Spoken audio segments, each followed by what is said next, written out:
नमस्कार, आप देख रहे हैं इंडिया पब्लिक खबर और मैं हूं आपके साथ आकांक्षा। उत्तर प्रदेश की मिल्कीपुर विधानसभा सीट पर होने वाले उपचुनाव को लेकर प्रदेश में चुनावी माहौल गरमाया हुआ है।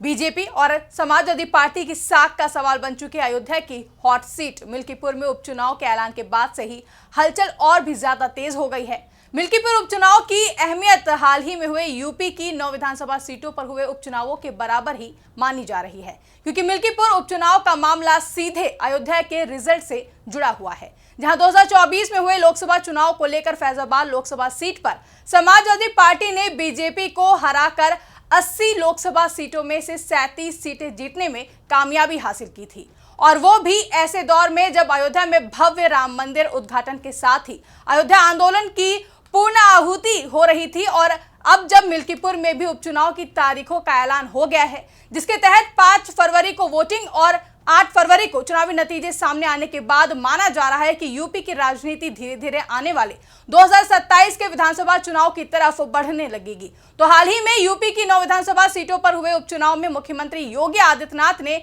मनमाफिक नतीजे लाकर एक साथ बीजेपी के जख्मों पर मरहम और समाजवादी पार्टी को चुनावी जख्म देने का काम किया था। लेकिन कथित तौर पर बीजेपी को असली राहत तो तब मिलेगी जब मिल्कीपुर विधानसभा सीट पर सीएम योगी आदित्यनाथ के जादू चलता हुआ देखा जाएगा, यानी कि बीजेपी के पाले में मिल्कीपुर सीट सीएम योगी लाने में सफल हो पाएंगे। मुमकिन है कि मिल्कीपुर की तरह दिल्ली में भी सपा अध्यक्ष अखिलेश यादव और सीएम योगी आदित्यनाथ दो हाथ करते देखने को मिल सकते हैं, और वो मौका दोनों ही नेताओं के लिए मिशन 2027 के लिए बेहतरीन फील्ड प्रैक्टिस की तरह साबित हो सकता है। अखिलेश यादव का जोर हर हाल में पीडीए के लिए काम करने पर होता है, साथ ही वो बूथ स्तर पर समाजवादी पार्टी को मजबूत करने के लिए काम भी कर सकते हैं।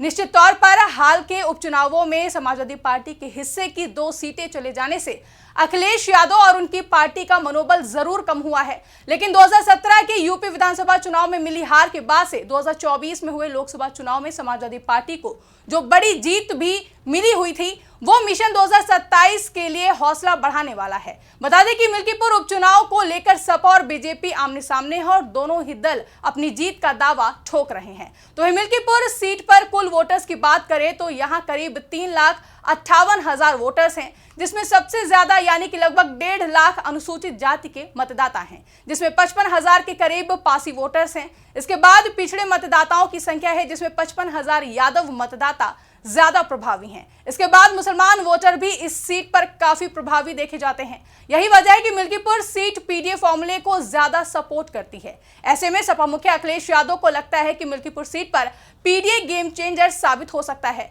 वहीं अनुसूचित जाति, पिछड़े और मुसलमानों के बाद इस सीट पर करीब 60,000 ब्राह्मण मतदाता हैं, जबकि क्षत्रिय मतदाता की बात करें तो उनकी संख्या करीब 25,000 है। वहीं वैश्य मतदाता 20,000 हैं। इसके अलावा कोरी 20,000, चौरसिया 18,000 और पाल व मौर्य मतदाताओं का रुझान भी काफी अहम माना जाता है। वहीं तमाम मीडिया रिपोर्ट्स की माने तो समाजवादी पार्टी की बैठकों से आ रही खबरें बता रही कि अखिलेश यादव हर कदम फूंक फूंक कर बढ़ा रहे हैं। वो कार्यकर्ताओं को आगाह भी कर रहे हैं और 2024 की जीत से उतावले ना होने की भी सलाह दे रहे हैं। ऐसी बैठकों में अभी से 2027 के चुनाव को लेकर टिकटों की भी बातें होने लगी हैं। वहीं चुनाव आने पर तत्कालीन परिस्थितियों और गठबंधन के समीकरणों को देखते हुए फैसला लिया जाएगा कि किसे टिकट देना है और किसे नहीं। गठबंधन का ये जिक्र बता रहा है कि अखिलेश यादव यूपी में बसपा सुप्रीमो मायावती या फिर दिल्ली में आम आदमी पार्टी के संयोजक अरविंद केजरीवाल की तरह अकेले चुनाव तो नहीं लड़ने जा रहे हैं। दिल्ली में अखिलेश यादव के आम आदमी पार्टी को सपोर्ट देने और जम्मू कश्मीर के मुख्यमंत्री उमर अब्दुल्ला की इंडिया ब्लॉक के अस्तित्व पर ही सवाल उठा देने के बाद ये बात और भी प्रासंगिक हो जाती है। वहीं बटेंगे तो कटेंगे को तो सीएम योगी के मिशन 2027 का ही हिस्सा माना जा रहा है। इसी बीच महाकुंभ की तैयारियों का जायजा लेने प्रयागराज पहुंचे सीएम योगी ने एक मीडिया इंटरव्यू के दौरान मिल्कीपुर उपचुनाव को लेकर बात की है। दरअसल इंटरव्यू के दौरान सीएम योगी से पूछा जाता है कि क्या मिल्कीपुर जीतकर अयोध्या में हार का दर्द मिटेगा। इस सवाल पर सीएम योगी ने कहा कि मिल्कीपुर में कमल ही खिलेगा। कमल के लिए हर व्यक्ति ललायित है, इसमें कोई संदेह नहीं होना चाहिए। इस दौरान सीएम योगी ने करहल का जिक्र करते हुए कहा कि पिछली बार सपा को 70,000 वोट से जीत मिली थी, जो घटकर इस बार 13,000 ही रह गई थी। तो वहीं सीएम योगी ने अगले चुनाव यानी कि 2027 में होने वाले विधानसभा चुनाव में करहल में भी कमल खिलने का दावा किया है। एक और जहां आज सीएम योगी ने मिल्कीपुर उपचुनाव में और 2027 में होने वाले यूपी विधानसभा चुनाव में कमल खिलने का दावा किया है, तो वहीं हाल में हुए संभल हिंसा पर यूपी के मुख्यमंत्री योगी आदित्यनाथ के आक्रामक रुख को देखते हुए समाजवादी पार्टी भी सतर्क हो गई है।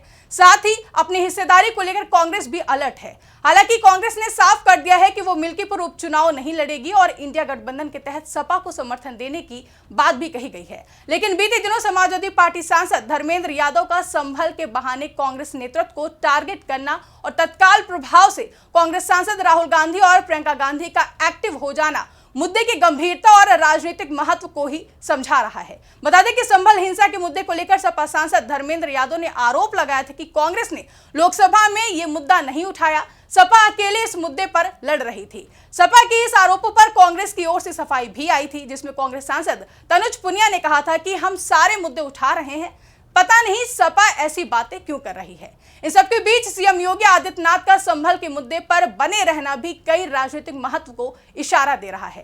दरअसल हरियाणा और महाराष्ट्र चुनावों के साथ ही यूपी के उपचुनाव में सीएम योगी आदित्यनाथ के बटेंगे तो कटेंगे का असर देखा जा चुका है। जाहिर है इसकी वैसी ही झलक मिल्कीपुर और दिल्ली विधानसभा में दिखने को मिल सकती है। 2024 में हुए लोकसभा चुनाव में अखिलेश यादव के पीडीए का प्रकोप झेल चुकी बीजेपी की राजनीति आगे भी बटेंगे तो कटेंगे और एक है तो सेफ है के बीच जारी रह सकती है। आक्रामक कैंपेन की जरूरत पड़ी तो बचोगे तो कटोगे और नरम रुख की जरूरत पड़ी तो एक है तो सेफ है का इस्तेमाल बीजेपी चुनावी जमीन पर कर सकती है। मतलब साफ है कि दिल्ली हो या मिल्कीपुर उपचुनाव या फिर यूपी में 2027 की लड़ाई ही क्यों ना हो, ये लड़ाई पीडीए और हिंदुत्व के एजेंडे के बीच ही होने वाली है।